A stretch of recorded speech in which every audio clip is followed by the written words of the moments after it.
नमस्कार, मैं Mrs Anita Jack, Sheth विद्या मंदिर English high school and junior college में से हिंदी अध्यापिका। बच्चों, आज हम पढ़ेंगे छठी कक्षा का हिंदी व्याकरण। व्याकरण में अब तक हमने विकारी शब्द भेद में से संज्ञा और सर्वनाम के बारे में पढ़ा है। आज हम पढ़ेंगे विकारी शब्द का तीसरा भेद, विशेषण। बच्चों, हम यहाँ कुछ उदाहरण देखेंगे। सुदन एक गरीब लड़का था। शिवाजी पुरुष थे। जगन, तुम इतने उदास क्यों हो?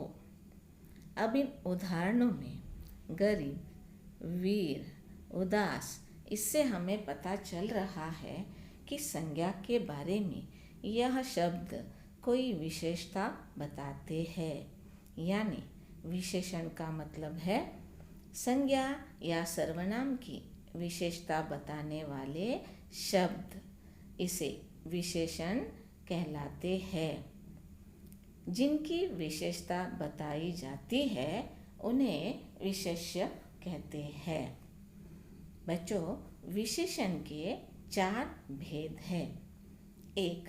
गुणवाचक विशेषण। 2. संख्यावाचक विशेषण। 3. परिमाणवाचक विशेषण और 4. सार्वनामिक विशेषण। तो सबसे पहले हम पढ़ेंगे विशेषण का पहला भेद, गुणवाचक विशेषण। गुण यानी उस व्यक्ति के कोई खास गुण। यहाँ कुछ उदाहरण देखते हैं। कोयल का स्वर मीठा है। उसने सफ़ेद साड़ी पहनी हुई थी। अशोक के विचार उदार थे। अब इन वाक्यों में मीठा, सफ़ेद, उदार यानी इसमें किसी का गुण दिया गया है, किसी का रंग दिया गया है। तो इससे हमें पता चलता है कि गुणवाचक विशेषण यानी क्या।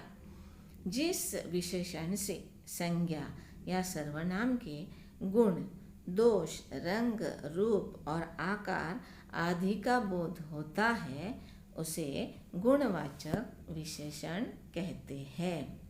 अब हम देखेंगे विशेषण का दूसरा प्रकार, संख्यावाचक विशेषण। संख्या से ही हमें बोध होता है कि जिस संज्ञा या सर्वनाम की हमें संख्या का पता होता है वह संख्यावाचक विशेषण होता है। अब संख्यावाचक विशेषण के भी 2 प्रकार होते हैं। पहला है निश्चित संख्या, जिसमें 2, 3, पाव, ढाई ऐसी निश्चित संख्याएं बताई जाती है। और दूसरा है अनिश्चित संख्या, यानी कुछ, कई, सारे ऐसी अनिश्चित संख्या का पता होता है। तो यहाँ निश्चित और अनिश्चित संख्या के हम कुछ उदाहरण देखेंगे। वहाँ कई लोग खड़े थे। उसने 10-10 के 4 नोट दिए। कुछ लुटेरे मेरे पीछे पड़े हैं। उसने 2.5 किलो मिठाई खरीदी।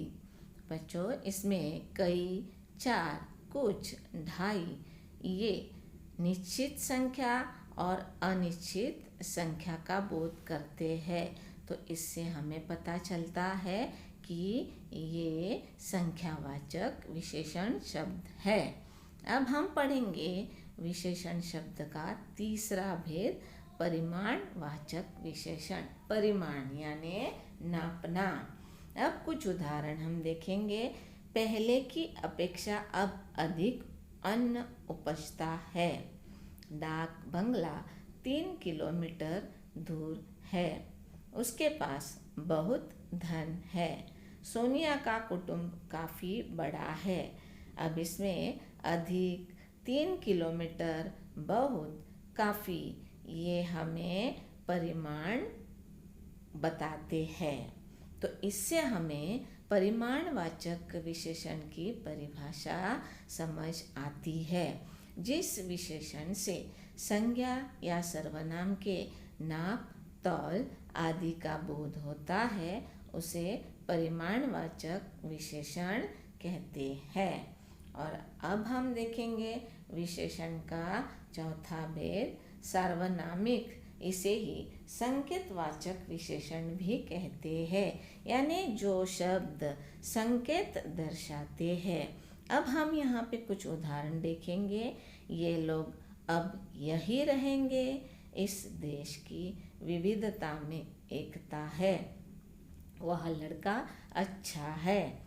पत्थर उस लड़के ने उठाया था। इन उदाहरणों में ये, इस, वह, उस, ये शब्द किसी संकेत द्वारा किसी का बोध कराते हैं, यानी सार्वनामिक संकेतवाचक विशेषण की परिभाषा है। जो विशेषण संकेत के द्वारा किसी का बोध कराता है उसे सार्वनामिक विशेषण या संकेतवाचक विशेषण कहते हैं। तो इस प्रकार आज हमने विकारी शब्द भेद में से तीसरा भेद विशेषण और विशेषण के प्रकार इसके बारे में पढ़ा है। आपके लिए होमवर्क है। प्रश्न 1, विशेषण की परिभाषा लिखो। प्रश्न 2, विशेषण के भेद लिखो। और प्रश्न 3, निम्नलिखित वाक्यों में से विशेषण पहचान कर लिखो। धन्यवाद।